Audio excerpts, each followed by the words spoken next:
What is going on, guys? Long time no see. I haven't done a Patriot stream in a while, and I want to first apologize for that, guys, because I know I had been doing them weekly, and then I kind of just took 2.5 months off. There was just a bunch of stuff going on behind the scenes, unfortunately, and that kind of derailed a lot of things for me. So I took some time off. And hopefully I am back. I'm trying to figure out a schedule right now because for most of you guys, if you are subscribed to my channel, you may have noticed that I have started posting mine and Pat's podcast on my channel. We talk about WWE, and we had been doing that for a while, and then we considered maybe transitioning to YouTube instead of just audio. So we're doing that now. But, I want to talk about the Patriots because that's why I made this channel to begin with. So I want to say hi to you guys. Hi, Chris. Hi, Jeff. Long time no see. I mean, I talk to you guys on Twitter, but so anyway, so I'm hoping that I can maybe try to do like one stream a week for the Patriots during this part of the off season because, there's stuff going on, but not enough to have it like twice a week. So it's possible that I can maybe do it every Wednesday at this time or so. We shall see. But I'm trying to get all of that figured out. So I appreciate you guys being patient and not unsubscribing from my channel. I promise there will be much more Patriot stuff to come. So why don't we just get right into it, because I feel like there's a lot to talk about. And I don't want to keep you guys here for like 5 hours. So I first want to talk about this new report that dropped today from the Boston Herald, which, I'm going to get into all the Bill O'Brien stuff, so don't you guys worry. But I wanted to talk about this because this kind of goes along with last season. And it was basically all over Twitter this morning. The second it dropped, I think everybody was talking about it and posting it on their own websites and sharing their thoughts. I think for the most part, it was very much in line with what a lot of us were feeling this season. And so hearing this kind of stuff that was going on behind the scenes, I don't think was very shocking, but in a way it was, because, the Patriots try to put on this front, and they always have at least since Belichick's been around, that everything is fine. They keep things in-house and they deal with things behind closed doors, and that kind of wasn't necessarily what happened this past season. So basically the report was just talking about how much of a mess the 2022 season was, and they spoke to several sources. No one is named, obviously. It's all under anonymity, so take it for what you will.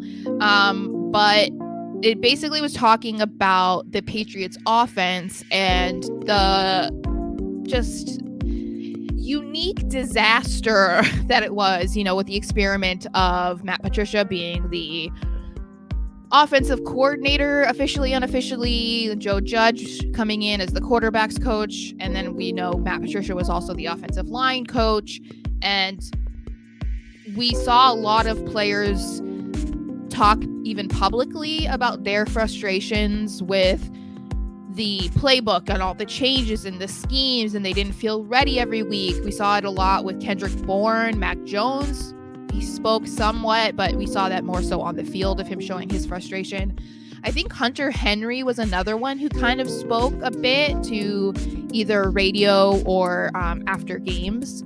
And so I just wanted to read some excerpts from this because I feel like there are a lot of interesting quotes in here. So one of them from a source says, "I have never seen anything like it in regards to the way that the Patriots offense was handled." Another source said it was disheveled. They were always scrambling to get things done. And I think one of the most notable quotes from this was, "I love Coach Belichick, but he effed us." That was just another source. They're not saying that they were repetitive sources. So I watched the video of Scott Zolak responding to this morning, and I agree with him to an extent. He said immediately when he heard that line that I love Coach Belichick, but he effed us, his impression was that sounded like a Kendrick Bourne thing. And it's possible, but then he went on to say that it sounded like it was a veteran thing. And I agree with that. I feel like that is something that a veteran would say. I'm sure a lot of this is from veterans and maybe coaching staff, maybe not even necessarily high-ranking people, but it's kind of hard to say. And that's the problem with these types of reports, is that I understand the idea of wanting to remain anonymous, especially if you are still employed by the team. But then it kind of makes everyone, all the readers, try to put the pieces together and try and figure out who it is. And that can be kind of a problem, because it could be, someone is being assumed as one of these sources and it's not one of them. So continuing on with some of those quotes, when they were talking about just preparing for games, another source said a lot of guys were getting worried because when we were in the middle of camp, we were wondering what the plan was for our offense because we hadn't put enough install in. We had a couple protections, a couple core run plays, but our pass game didn't have much in it. A lot of guys would ask, well, what's going to happen if the defense does this? And you would see they hadn't really accounted for that yet. And they'd say, we'll get to that when we get to that. That type of attitude got us in trouble.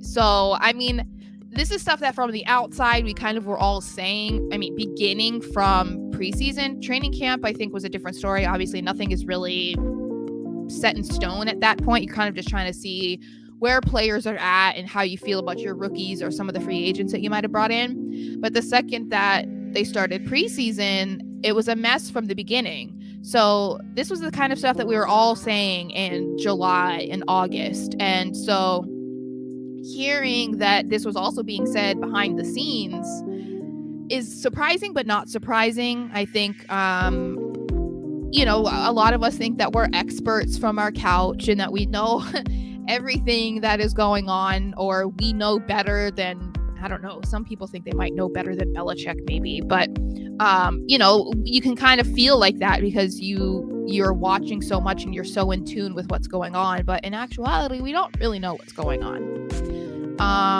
Chris said, I want to get to comments to make sure I get to you guys. He says, I could imagine there was a lot of frustration between the players and coaches in 2022, especially having offensive coaches with little or no experience in the roles. I agree. And that was the biggest reason why we'll get into the Bill O'Brien hire, but that was the biggest reason I was on board with the Bill O'Brien hire, because as much as I will love to see like a younger guy come in that's like a fresh mind with, a different mindset, different ideas. We've seen that success a lot throughout the NFL as far as like head coaches go.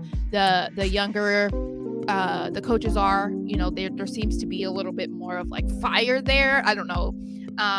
So I wasn't like totally against it, but because they tried the new coach like with little experience last year, I wasn't on board with them trying to do that again, just because I feel like, what if it was another experiment gone wrong? Because sometimes people are really good as coordinators or, a quarterback coach, a tight ends coach, but they're not good at doing something bigger than that.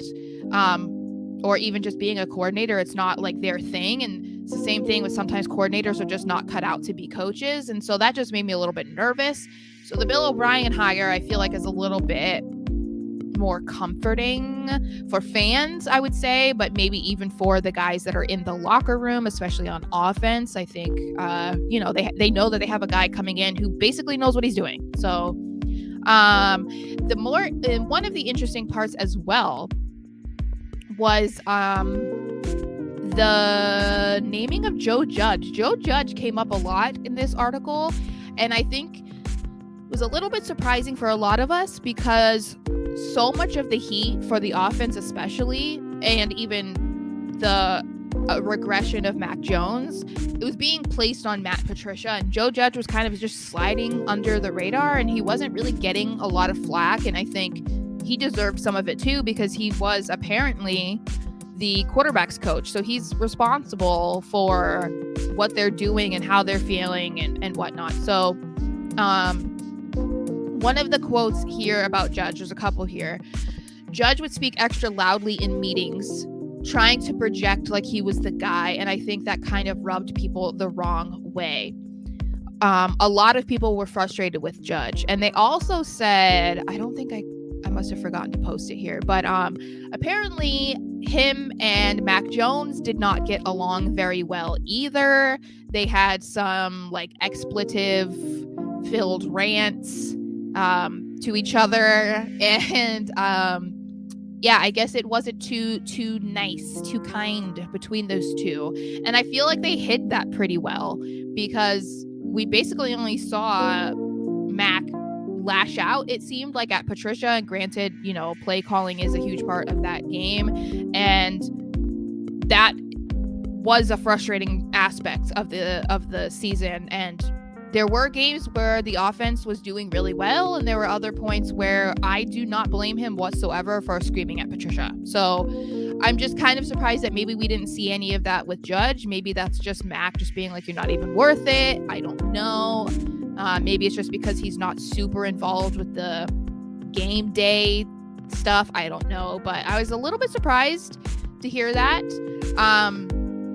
And they also allege in this article that there was plenty of frustration with the offense among more players than what we heard from publicly. So, I mean, good on them for not exposing that, I guess, because a lot of the players were criticized for speaking publicly with their frustrations, which I think is just, I get it to a certain extent, but I think for a lot of people, it is just the old school Patriots mentality that people want them to be quiet and not say anything. And I think that's why it mostly was a bother to people.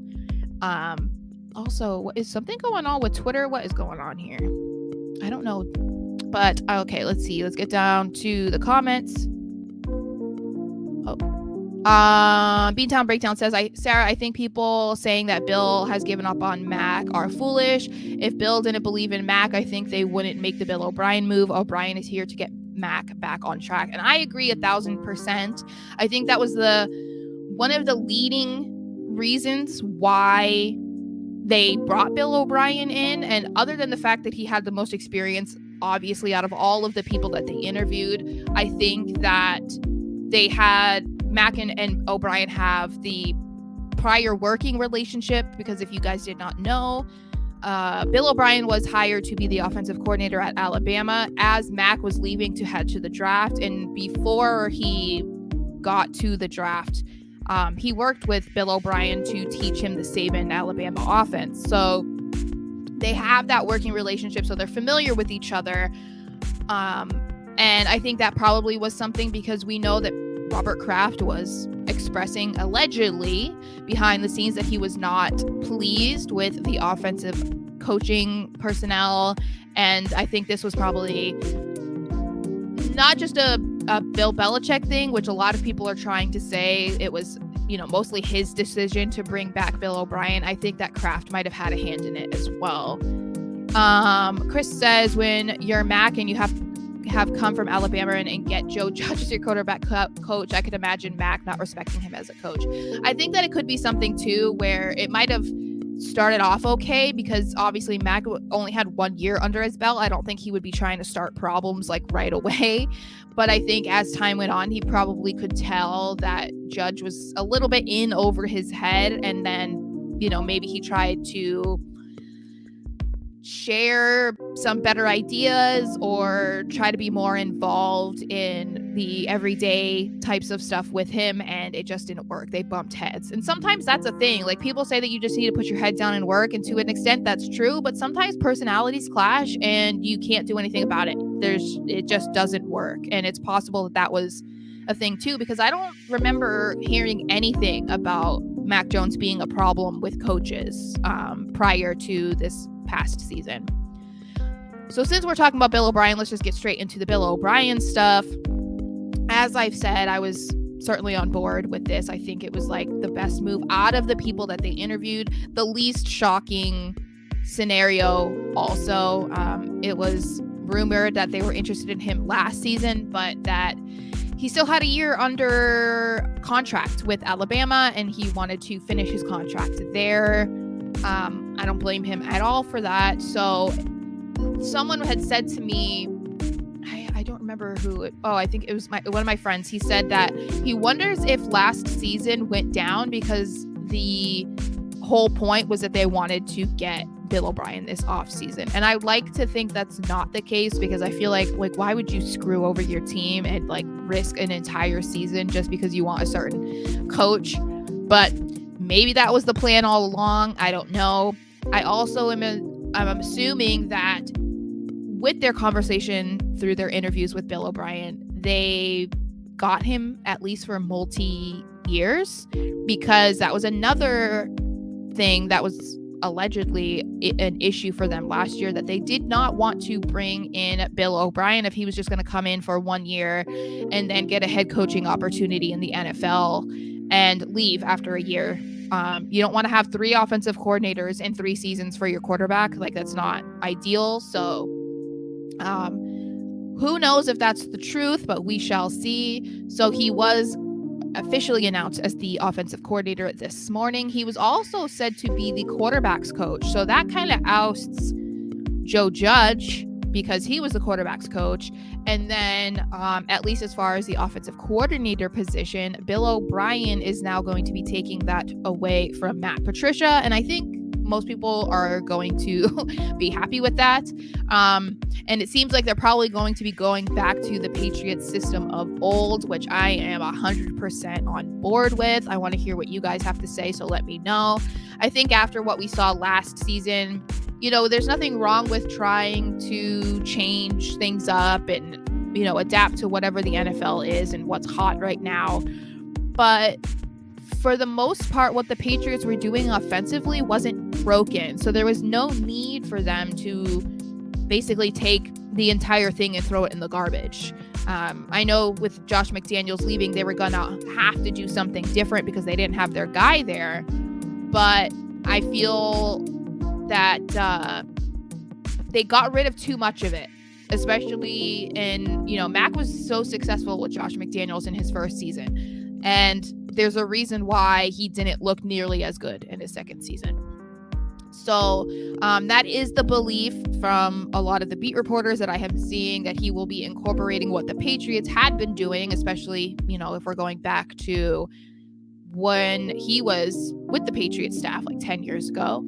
And then maybe he's going to try and incorporate some of what they did at Alabama, which is going to play to Mac's strengths, obviously. And I think, again, as I'm going to say probably a million times on this stream, I think that's a big leading factor to why they brought Bill O'Brien in. As Beantown Breakdown said, I think it's an indication that they're not giving up on Mac Jones. They're going to at least give him 1 more season. And I think that's kind of what is historically done, unless you've done basically nothing for the team through your first 2 years, which you can't say about Mac Jones.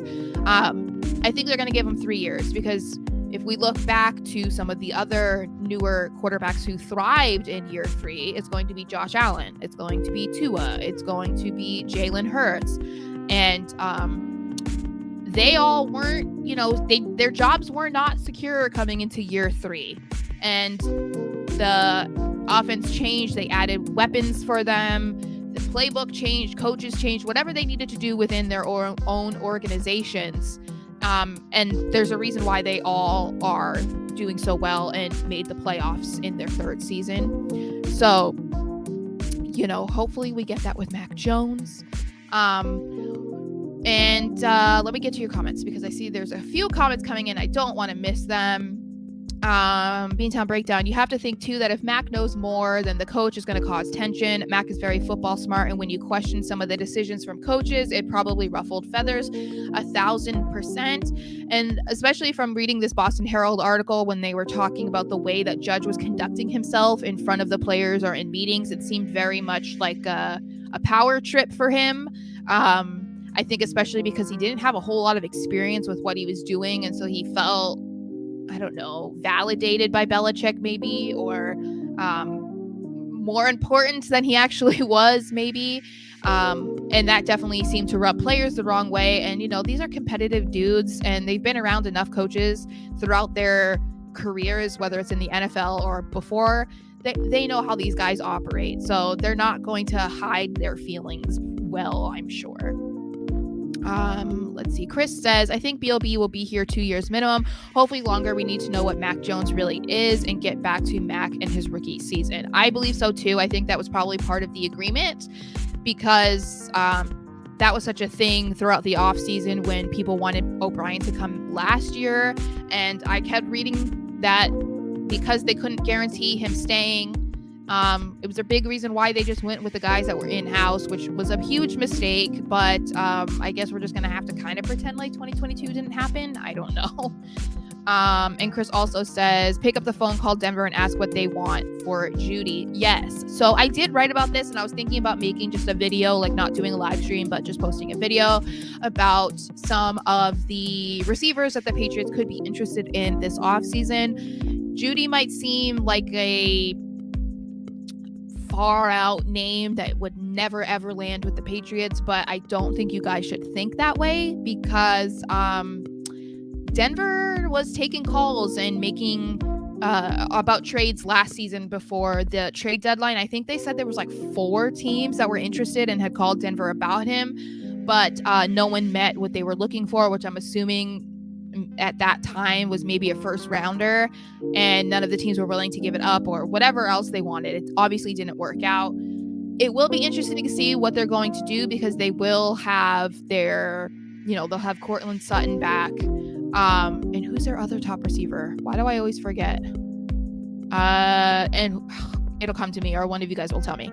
So they will be back.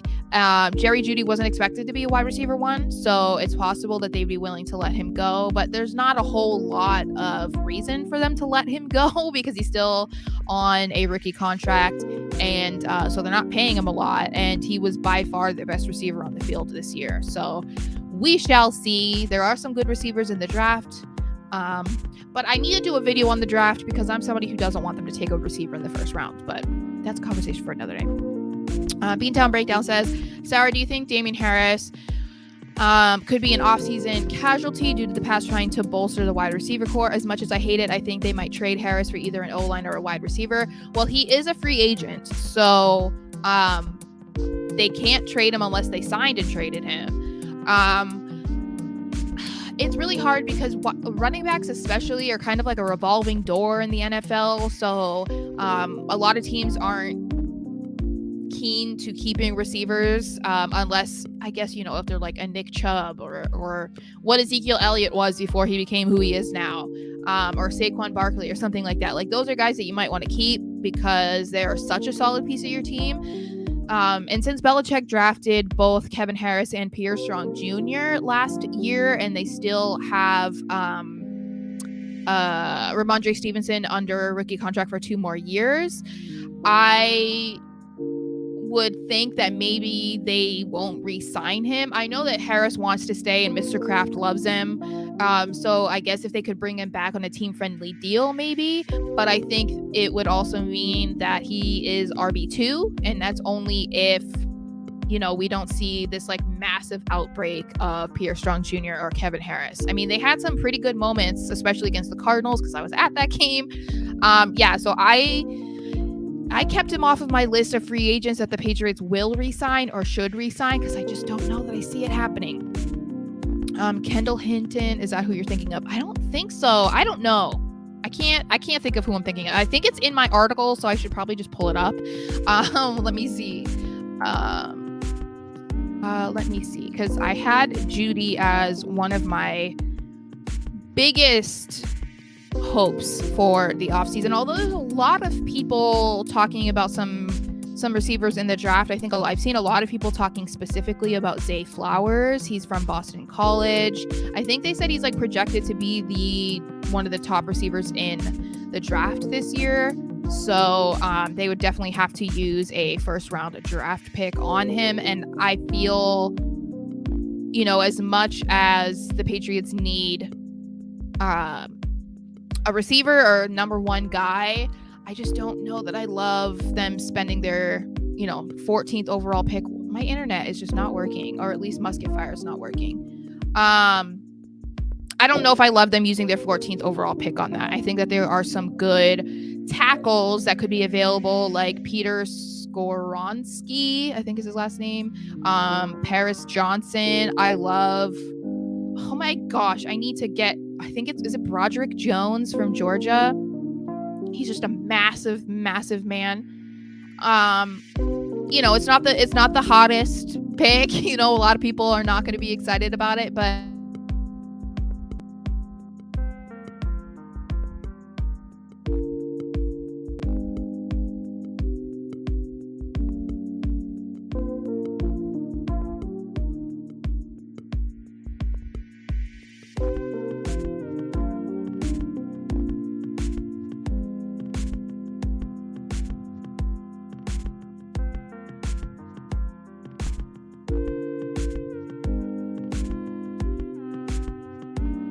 okay, sorry guys, my internet just went out and I'm back.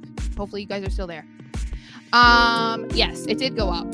Okay, so yes, I hope that they go for offense. I know that people weren't thrilled with Cole Strange last year, but I would be totally okay with them doing that this year. Maybe even trying to draft or trade to get higher up in the second round, because they are right now at 46. But they probably have to give up a player or something to do that. I think when I was doing it on PFF's mock draft simulator, they were, oh yes, okay, so Chris is Tim Patrick, yeah. So I would say it's probably like, why are you not popping up? Okay. Okay, there we go. My internet is being a really big problem right now, guys. I am sorry. I don't know if I'm going to be able to click on comments now. Okay. Yeah, so Beantown Breakdown says this offseason is going to be really interesting for the Pats. That is for sure.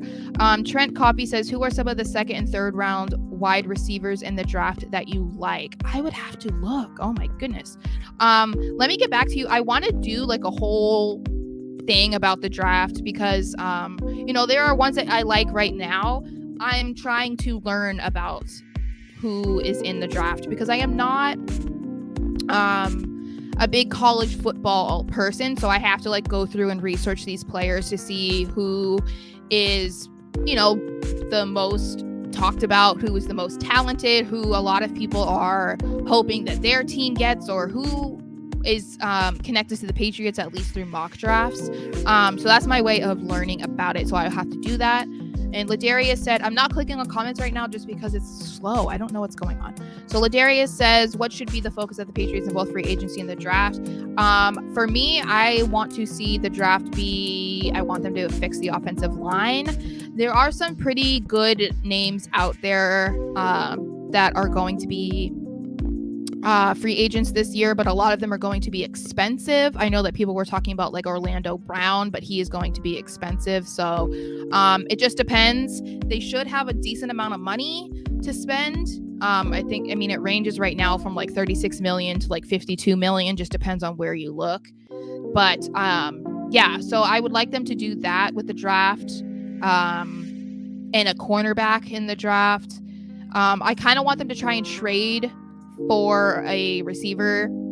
If we're going to try and go with a wide receiver one, I'm kind of hoping that they'll trade something for, like my article said, it was DeAndre Hopkins, which I don't think is happening now that Bill O'Brien is back, Jerry Jeudy, T. Higgins, or Devontae Smith. And some of those I know are long shots. Some of it was just a wishful thinking, guys. But so I think that's what I want to happen. Let me check my notes to see what else. Do I have anything else? No. Okay, so I want to talk about the reactions to, I'll get back to your comments in just a second. I want to talk about the reactions to the Bobby hiring. So Belichick's response to the hiring, obviously he did the hiring, but his response was, I am looking forward to working with Bill again. He is an outstanding coach and an asset to our staff. Gronk reacted to it as well during his appearance on Up and Adams. He said, I love Bill O'Brien. I loved playing for him. He has that niche to get you to go out and play your best football. His football knowledge is through the roof. I think the Patriots are going to definitely improve as an offense tremendously under B.O.B. During an appearance on the Patriots Talk podcast, we have Devin McCourty, who said, it's fun to see him back. He's passionate, super competitive, a guy that you can talk trash to in practice, back and forth throughout training camp, and he always welcomed that. That was always fun as a younger player coming into the NFL, not knowing what to expect and just seeing the passion and fire from the offensive coordinator, a guy that's on the sideline. And obviously the production speaks for itself. A lot of people should be very happy and excited having him back in town. So I liked some of those. You know, we have, of course, the typical answer from Belichick. He did the hiring, has that connection to him, of course. But I liked hearing it from Gronk because Gronk was there when he was the offensive coordinator, and we know how well he did with Bill O'Brien there. And Devin McCourty was there also, and I like, you know, he's kind of gone through all of these changes. So he was there with Bill O'Brien, was there with Josh McDaniels. He's been there with Tom Brady, without Tom Brady. He was there with Cam Newton. He was there with Mac Jones, Matt Patricia. Like, he's been there through so much. And so to hear from him, I like hearing that he's on board with it, because I think that I think that's going to be a pretty general reaction from a lot of Patriots players. They're probably going to share that, you know, kind of like what we're all thinking. So, Sean says, living in Western New York, I hope we steal a player from the Bills. The Bills are currently over $5 million dollars over the cap. So they're going to have a horrible offseason because they're going to need to get players paid. And from here on out, I think next season, Josh Allen is set to make like $31 million, and it starts going up $10 million every year. So next year's 41, then 51. So, I mean, they have a lot of money coming out to go to Josh Allen, and then they're going to have to try and pay some of these players if they want to keep them around. And basically this season was their like all-in year for the Super Bowl, and it didn't work. They got eliminated in a very poorly played game against the Bengals. So, yeah, I think it's going to be fun as a Patriots fan to kind of see them come back down to reality, because those fans like to talk, that's for sure. And basically with what Beantown Breakdown is saying, I think the Bills' window for the Super Bowl is closing fast. Absolutely. Unless they figure out some miracle way to, I don't know, manipulate their cap, which, you know, they can do. Some people do live by the cap space doesn't really exist, that type of thing. So, but they definitely have their work cut out for them.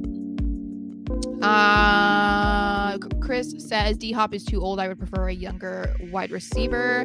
That's what he said to Beantown Breakdown, who says, I think that relationship between D-Hop and B.O.B. is too fractured to have D-Hop here. And that's what a lot of people were worried about. But I think, you know, I think we all got kind of caught up in the D-Hop to the Patriots idea, especially after the video went viral of Belichick and him talking. And, you know, I was one of those people that was all on board for that. But yeah, I think that they could either get somebody good in the draft, which I kind of would prefer they didn't. I want them to get like a seasoned guy. But yeah, they're going to figure it out. And it's fine. You know, if that just eliminates DeAndre Hopkins, then that's fine. There's some other guys that they can possibly get their hands on. So moving on, let's talk about the impact on Mac Jones, the tight ends, and the offense with Bill O'Brien coming back.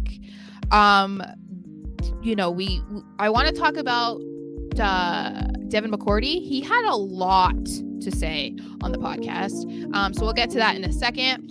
But we know Bill O'Brien's history with the Patriots. He was the former offensive coordinator and was there during the peak of Rob Gronkowski and Aaron Hernandez in 2011, which was when they were being called like the Twin Towers, because it was absolutely like indescribable how amazing those two were, especially in 2011, and what they could have been had things played out differently, obviously.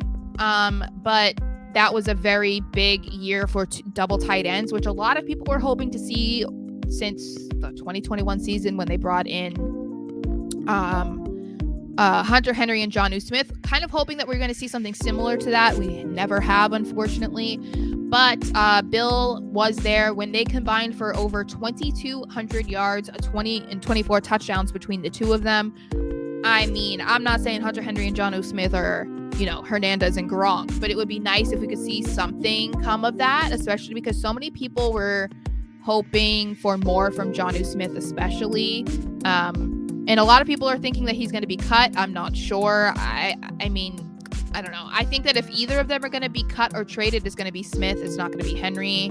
I think Belichick has too much of a love affair with Hunter Henry to even consider moving him. But also in Bill O'Brien's 3 seasons running the Patriots offense, which was from 2009 to 2011, they finished 6th, 1st, and 3rd in scoring, and first and 3rd in DVOA. So the offense was obviously thriving. And I know that a lot of people are talking about, well, he had, Gronk, and he had Hernandez, and he had Tom Brady and Julian Edelman. That is true. But in that time, Julian Edelman really hadn't become like the Julian Edelman. And I just think that we need to be optimistic. Okay. It's not going to be a repeat of the 2011 season, but they do have some really good pieces on offense that, if given the opportunity and better play calling, better schemes, they have the opportunity and the chance to be better than what we've seen, because we saw how good Hunter Henry was during the 2021 season. It was the best year of his career, and there's a reason for that. There's a reason why that didn't happen last year, and some of it might have to do with Henry being a little bit beat up, more so than we knew about. But I think that we need to focus on what we know, which is these stats, and we need to stop talking about this and this and this being about Tom Brady. We need to cut it out. Okay. He also contributed to 5 winning seasons, 4 AFC East division titles, and 2 AFC conference championships.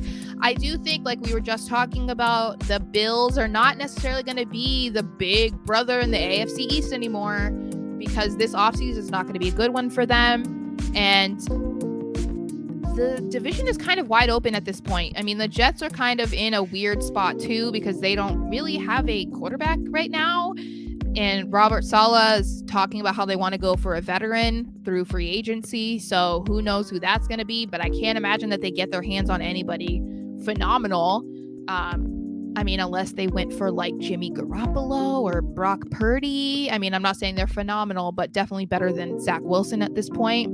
But I don't really know who they think could come in and save their entire franchise.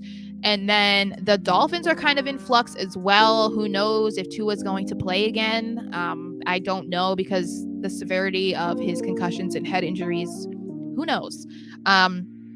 So I don't think the Patriots are that far behind. We have to remember, as horrible as this season was, they were only 1 game out from being in the playoffs and only a few games behind the Bills last year. So not all is lost. Chris says, my first question, can we finally see what Jonnu Smith is about now that we have an upgrade on OC? That's what I want to see. If you guys look at his last season with the Titans, there's a reason why the Patriots went after him.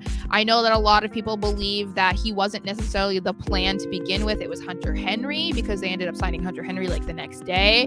But I find it hard to believe that they were like negotiating a contract with Jonnu and then just miraculously came to a contract agreement with Hunter Henry the next day. Like, I'm sure they were in contact with both of them at the same time. But yeah, I want to see that as well. Beantown Breakdown, I think Billy O'Brien is going to run the offense similar to how the Ravens operate, heavy tight end use and lean of the intermediate pass and run game. I think so, especially with who they have. They're going to have Ramondre Stevenson being RB1, and this is why it's dependent, because Pierre Strong Jr. and Kevin Harris, they kind of both play a little bit more the way that Stevenson plays rather than Damian Harris. So it kind of depends on which direction they want to go with and if they make the team. I mean, they had limited opportunities to really do anything this season, but we saw Pierre Strong Jr. He did get that touchdown against the Cardinals, and Kevin Harris had one good game, and I can't remember which game it was. It might have been the same one. But yeah, it depends on what they're trying to do. Obviously, we've seen that they are having Stevenson kind of be that James White role at this point, and that's working well, far better than it had been with Damian Harris. I like Damian Harris. I think he's a good running back. I wouldn't be mad if they brought him back. But they sign JJ Taylor to a futures deal as well. So that would mean that they would have 5 running backs, and I'm just not sure if they're going to do that. But yeah, and I think that we're going to see a better passing game. They have good people on the team at this point. People kind of look past Devontae Parker, Kendrick Bourne, and Tyquan Thornton is going to come alive at some point. You can see my cat. She's back, guys. He's going to be coming into his second year. I think for the reason that they drafted him, he was the fast guy, the downfield guy. I think we're going to see more of that. We know Matt can throw long. Like, he's just not given the chance. Discount double check for the Jets. Maybe. I know there's a lot of rumors about him going to the Jets. It's possible. That's a lot of money, and I don't know how much they have in space, but I would assume that he has to have a no trade clause, right? Rodgers, I mean. So like, what would be his reason for saying yes to the Jets? You know what I mean? I don't know, other than he wants to get paid, but I don't know if the Jets are that enticing of a situation for him to be like, yeah, I want to play another year and I want to go to the Jets. Like, I don't know. Anyway, so I want to talk about, there's quite a bit of quotes for him from Devin McCourty, but I feel like he has a lot of insight into the situation, so I want to make sure I read that. He says, I think it'll be great. This is in regards to Bill O'Brien. A lot of times we assume how relationships will go, but relationships are built. I think obviously they're going to have a connection with all of the Alabama stuff. Billy O just coming from there, and obviously Mac being 2 years removed. I think they'll have an opportunity to build a relationship that will form into whatever it is best for them and the team. But I think you watch Billy O, you watch Tom, all those competitors to play quarterback in this league. You have to be the kind of ultra competitive guy that wants to win every rep, that wants to be meticulous about the details and everything working together. I think that's something that whatever their relationship's going to be, they're going to build it and they're going to form it. A lot of times you see in this league, quarterbacks, offensive coordinators, quarterback coaches, the relationship will be unique to them. Nobody else will probably understand it, and it will be different with each quarterback, but I think they will build on it, and I think it will be great for the Patriots.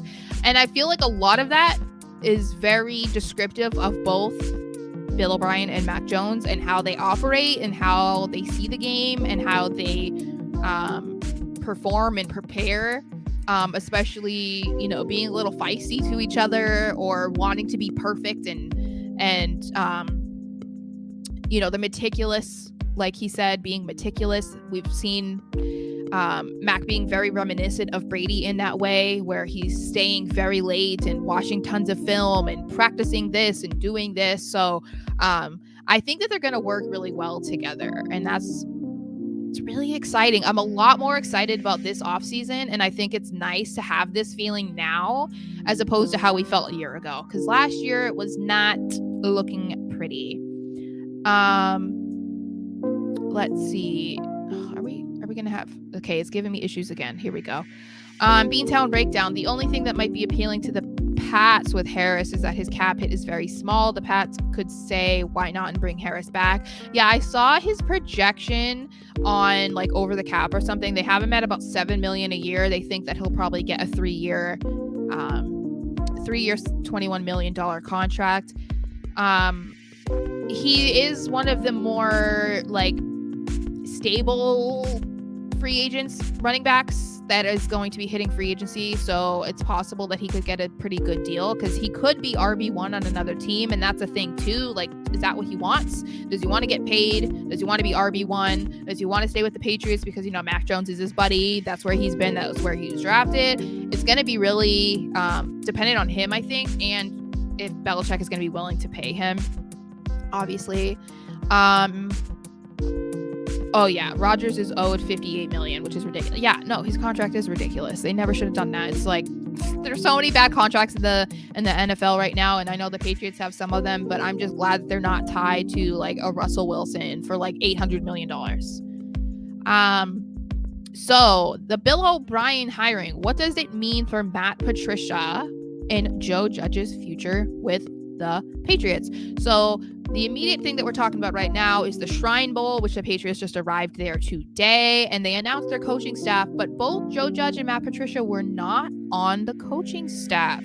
So it was reported, I think, by Mike Reese this morning that even though Judge is not listed as a coach, he's going to be there in an advisory role. So that seems like that means that he's going to be on the staff next year. Matt Patricia's contract with the Lions is over now, so they're not paying him anymore, and that's where a lot of rumors began that maybe the Patriots are going to let him go or maybe move him to, like the similar role to what he was originally, like football operations or whatever, like more of the businessy end or whatever, because they're not going to want to pay him a significant amount of money, and that is why he was not ever officially named the offensive coordinator, because then otherwise Patricia would need to be paid by them and the Lions would not be paying him anymore. So I wouldn't be surprised about that.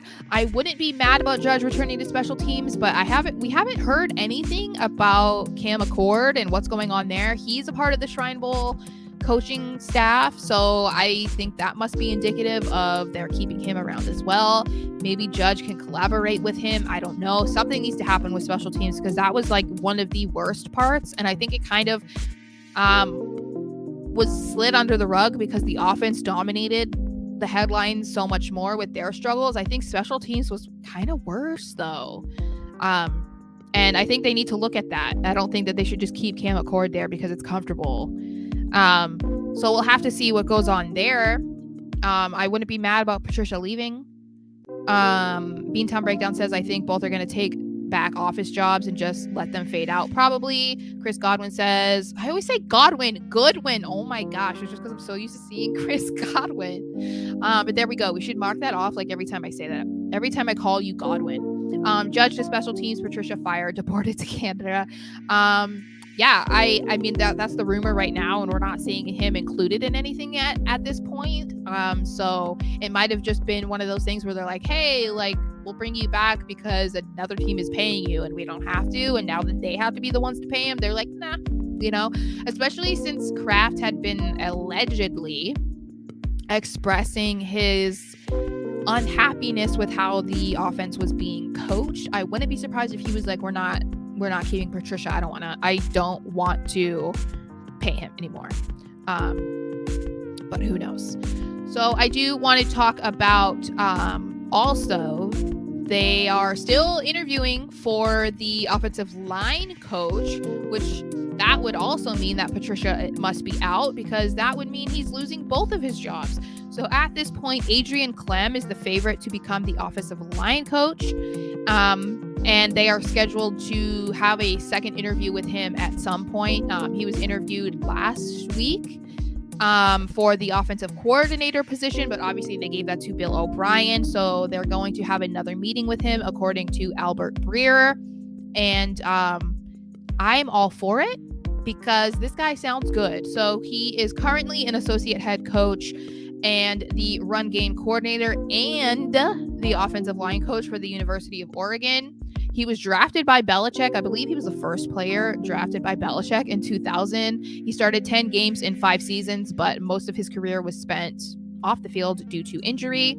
So his career since he stopped playing in 2009 to 2011, he was the offensive line coach and the recruiting coordinator at SMU. In 2012 to 2016, he was the run game coordinator and offensive line coach at UCLA and worked with Jim Mora. And while he was there from 2014 to 2016, he was listed as an associate head coach. He went to the Steelers in 2019 as an assistant offensive line coach, and then he was promoted to an offensive line coach in 2021. Then he left to go to Oregon, where he has been since 2021. And the Ducks were really good last season. They allowed the fewest sacks in all of the FBS, which was 5. So, Yeah, I'm all in on Adrian Clem. He also has the approval of Scar, and I know everybody wants Dante Scarnecchia to come out of retirement at like 70-something years old, but, he's gotten high praise from Scar. He said, I saw him there and said to myself, this guy is tough, he's demanding, he communicates well. He did a nice job with those guys, and I think that was at like the Senior Bowl or something. I forgot to include that. Is that in the Boston? No, I'll have to find that. I'll find it. But anyway, so he has the approval of Scar, which I think is kind of a bit of reassuring for anybody who is, wondering how this guy is, because he's only been within a coaching staff in the NFL, from 2019 to 2021. And just because of how bad the offensive line was last year, I think this is the guy that could really put them back on track. He has so much experience, not with just the offensive line, but working with the running backs, recruiting. He was an associate head coach, so he has experience everywhere. And I feel like if they're going to replace a guy who had no experience with a guy that has is almost overqualified, I feel like I'm all in on this. It makes me feel a lot better about the state of the offensive line, because obviously they need to draft some guys, or trade for somebody, or sign a free agent or free agents. But this seems like the guy that can get them back in line. Chris says, Scar is the Don. If you get high praise, that is all you need to know. Exactly. So that's why I wanted to include it, because I was like, man, if he is having Scarnecchia talk about how great he is, I mean, he hasn't been saying that about like Patricia. So I feel like that means something. So we'll have to see. We'll have to pay attention to that. Obviously, they are at the Shrine Bowl right now, so I can't imagine we're going to hear anything really this week. So we'll have to wait, I don't know, maybe until next week or so. But hopefully we get what we want. At least I'm all on board with Adrian Clem. I am all in. I think other than him and his coaching for the offensive line, I feel like he'd be a really great asset to the team overall, the coaching overall. But because I've mentioned it already a few times about Robert Kraft, I wanted to talk about how much influence do we think Robert has on the personnel decisions this year. And I think it's a lot more than we've probably ever seen before. I'm sure you guys saw the report, and I even wrote about it, about Kraft saying behind the scenes that he was extremely unhappy with how the offensive personnel was coaching. He was very upset about the giant step backwards that the offense took between 2021 and 2022, and the fact that they missed the playoffs for a second time in 3 years. So we know that he had that meeting with Belichick, which is their annual meeting, but apparently it went well, and there was a possibility where things could have been a little bit contentious between the two if they weren't on the same page. But according to reports, they were. I think that his involvement is what led to the unprecedented memo that we saw about them talking about, that they were looking to interview offensive coordinator candidates, that they were extending Gerard Mayo. Like, that was something that they don't tell us, because this would have been something where it would have been, so-and-so beat reporter or whatever was like, the Patriots are going to interview Bill O'Brien, and that would be it. And then we would just hear about the hiring of Bill O'Brien as the offensive coordinator. That would just be how it normally was. So this was definitely uncharacteristic for them, and I think that has a lot of influence tracking back to Mr. Kraft. There was also that rumor that was going around that there was a high-ranking staff member that was all in on bringing back Bill O'Brien. I can't imagine that was Mr. Kraft, but obviously it's not surprising that we are seeing him back with the Patriots, especially with how their last few seasons have gone. And people talking about, is Belichick sticking to his comfort zone too much? That was a big article. I mean, several articles going around the last couple days since Bill O'Brien was announced. Via tweet, not until it was official today. But is he sticking to that too much? And I would say, in this case, I say no, because of what they went through last year. We know Bill O'Brien, he's familiar, but I feel like with the current state of the Patriots and Kraft's unhappiness, I don't see this as a bad hire. I don't think that this is a situation that we would be questioning all season long like we were last year, that felt more of a situation that Belichick was sticking with who he knew, or maybe favoring guys too much, giving too much power to people that shouldn't have, or too much leeway. I don't see that being there.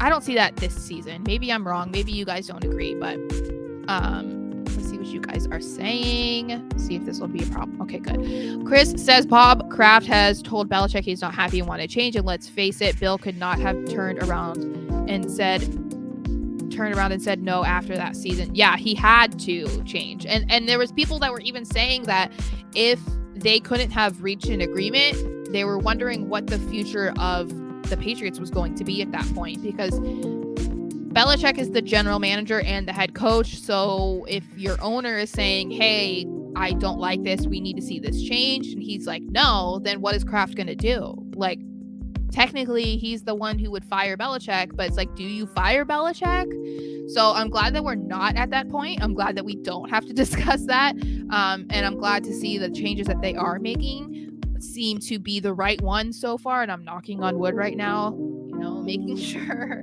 that we continue to see that. Beantown Breakdown says, I think Mac's numbers are going to look something like 32 touchdowns and 14 to 17 picks, which would be an indicative of a good year. Yeah. And I think that people put a lot of emphasis on certain things like interceptions, and I get it. Obviously you don't want a Jameis Winston season where you're throwing 30 interceptions, but let's take Josh Allen, for example. He had a good 2022 season. Everyone was saying he could be the MVP. He's so amazing. You guys know that he was like tied for second place for most interceptions thrown in the regular season with 14. Like, I'm not saying 14 is like a super, super high number, but it's just funny because with certain quarterbacks or with certain statistics, it's very much harped on depending on who you're talking about. But then it doesn't go along with the narrative of other quarterbacks. So we're talking about this quarterback being amazing, but no one wants to talk about the bad things that they're doing that seem to be the main conversation about other quarterbacks. So just something to keep in mind. And to end off this stream, I want to talk about, it seems like the Patriots revealed their succession plan with Belichick, and this is not going to be something that's going to happen next year. It's not even going to be something that necessarily happens in 2 years. But I do think that they kind of, let us know a little bit with that memo that I mentioned already. They say the New England Patriots and head coach Bill Belichick have begun contract extensions with Gerard Mayo, and that would keep him with the team long term. So at that point, it was a bit of a shock to hear that, because Mayo was one of the favorites among many teams this year, and previous years as well, but especially this year for a head coaching candidate. And at that time, he still had an interview scheduled with the Panthers. So when this came out, it was kind of like, oh, okay, what's going on here? Not long after that, he ended up canceling his interview with the Panthers, and now the Panthers have hired Frank Reich, which I'm sure Gerard Mayo wouldn't have gotten it over him anyway. But I think that kind of gave us a little bit of an insight into how they view Mayo. He is also a part of the Shrine Bowl. And it seems he was also reportedly part of the offensive coordinator interviews. He was in on all of them. He was sitting in there. So the fact that they're involving him more in a lot of things that he hadn't been privy to before, I think that's telling you they might be grooming him to take on some more responsibilities over the next couple of years. The extension details still haven't been made public, so I don't know if they've been finalized or if they're just not public yet. But I definitely like the idea of Mayo possibly taking over. I know a lot of people have said, they wanted Teddy Bruschi or Mike Vrabel to be the guy after Belichick.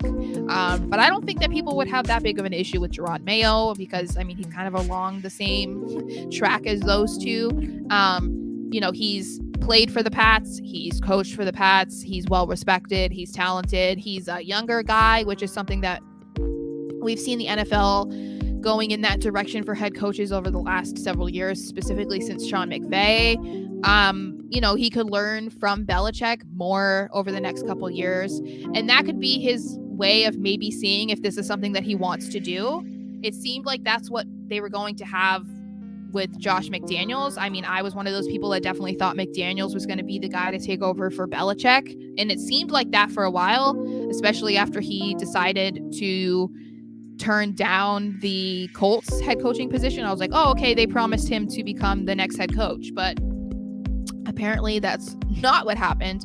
But I feel like that might be what's going on with Mayo, and I feel for the most part, from what I've seen, people are okay with it. And I think you guys are too. So Beantown Breakdown says, I don't hate Mayo taking the reins after Bill retires. He's very respected around the league, and he's a defensive-minded guy. Very much on par with what the Patriots have done with Belichick. I'm not mad about it. Obviously, he's going to have the respect from Kraft and the respect from the players. And I think we're going to see more of a shift to see maybe he'll become like an associate head coach or assistant head coach, which a lot of people have thought that maybe he's on track to do. So we'll have to see over this offseason how much we're seeing him involved in other things other than being the linebackers coach. Chris says Gerard Mayo is the new Josh McDaniels and is very likely to be the first choice to be the future Patriots head coach. 1,000,000%. I'm just guessing that's 1,000,000. I can't count how many zeros that is.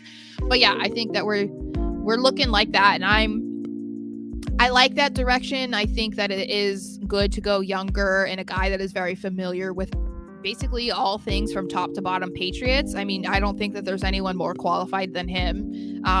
He's experienced everything. So I enjoy it. I want to say what's up to Raw94, who joined the party a little late, but thank you for joining. And Chris, let's see, you said, who are your Super Bowl picks, Sarah? I'm going Eagles, Bengals. At this point, I don't care as long as the Bengals beat the Chiefs. It would be interesting to see Bengals Niners or Bengals Eagles. I think that on paper it looks like the Eagles are going to beat the Niners because they have the dual threat quarterback. They aren't dealing with they're not on their third string quarterback, and that's no shade to Brock Purdy at all, but they seem a little bit more of a well-oiled machine. But I mean, that Niners offense, I think people are looking past that. I mean, they have George Kittle, they have Brandon Ayuk, they have Christian McCaffrey, like they have Kyle Juszczyk. Like, I don't know that we should just be looking past these guys. So I'm kind of at that stage of being anyone but the Chiefs. So it would just be nice to have the Chiefs eliminated and then just have a Super Bowl that I can watch and just have fun watching and not have to not care about who wins. You know what I mean? That's kind of where I'm at. So, and Debo, duh. I knew I was forgetting somebody, but I was like, I don't want to sit here and try and think. But yes, Debo. So, I mean, the Eagles have great pieces on offense too. I just think that everyone is already all in on the Eagles, and we're not hearing a lot about the Niners having a good chance. So, Meantime Breakdown says, Sarah, this really did kind of start the clock on Bill retiring. We faves really do need to, we as fans really need to just enjoy every game because realistically, we probably only have 3 more seasons, 100%. And I know a lot of people are already like, on that train. People were calling for Belichick to retire or to be fired last season, which I thought was ridiculous.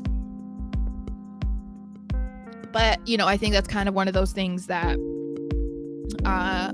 similar to how a lot of people reacted with Josh McDaniels. A lot of people wanted him gone. And then the second he was gone, people were upset because the offense became a hot mess. So I think that those people will probably feel the same way when Belichick does retire. All right, that is all I have for today, guys. Thank you so much for sitting here with me for over an hour.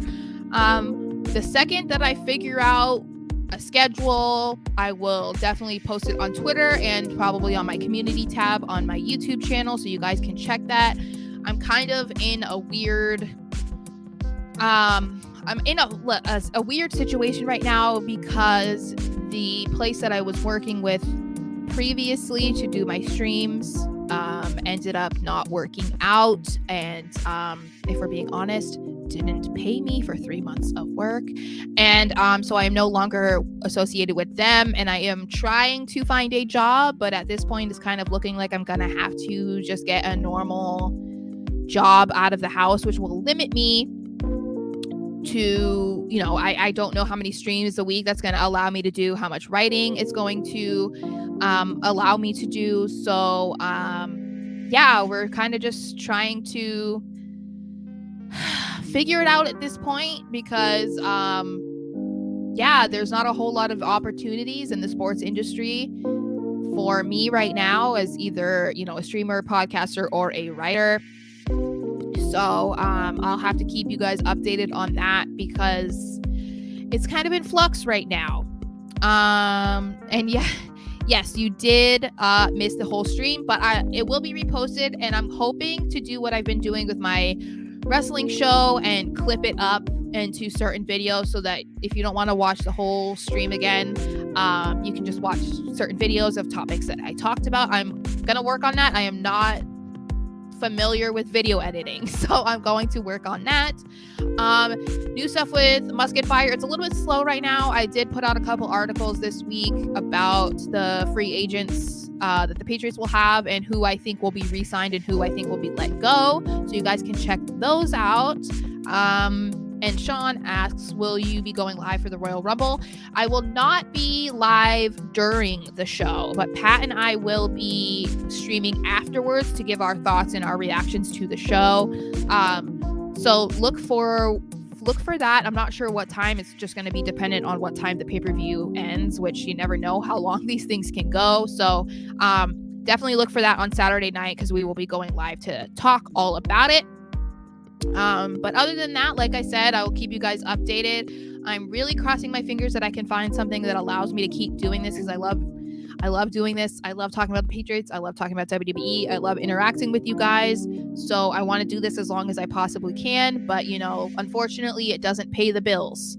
So if you guys hear anything about any sort of, you know, Patriots football, something, position, people, company, hiring something, let me know, because right now it's not working out for me. So thank you guys for joining and talking with me today, and me and Pat will be live in just a couple hours to do our Pits and Sarah's Wrestling Show podcast live, where we will be doing the Rumble picks, where we do our numbers. I don't remember what we were calling that. And then we will be talking about our Rumble predictions.